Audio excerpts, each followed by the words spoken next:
શરૂઆતમાં જ કરીએ રંજન ગોહિલ. આપણે તું કયું ધોરણ ભણે છે? ત્રીજું ધોરણ. આપણે હમણાં ધોરણ 6 નું શીખડાયું, ત્રીજા ધોરણ. તો આ તમને 5 ચલવી દીધી છે કવિતા? નથી ચલવી. તો આજે આપણે કવિતા શીખશું. કઈ કવિતા? 5મી છે ને? 5મી. કયું છે? કોરો કાચબો ભીનો ચાંદો. શું નામ છે એનું? કોરો કાચબો ભીનો ચાંદો. તબડક તબડક તબડક કરતો ઘોડો મારો દોડતો જાય, એક અવાજે પાગે બિલ્લી ભલે વાઘની માસી થાય. એમ કે મારો ઘોડો શું છે? તબડક તબડક જાય છે, ઘોડો દોડે છે. કેવા અવાજે?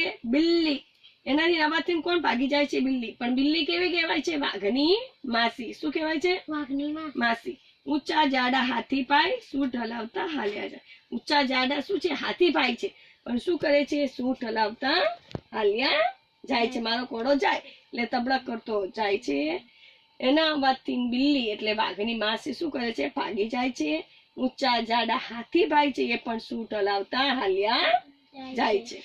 લુચ્ચા લુચ્ચા શિયાળભાઈ. શિયાળભાઈ કેવા છે? લુચ્ચા છે. કેવા છે? લુચ્ચા.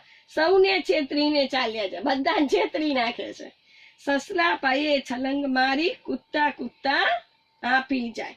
કાચબા બાઈ તો ધીમે ધીમે આગળ આગળ હાલ્યા જાય. કોણ આગળ આગળ જાય છે? કાચબા બાઈ.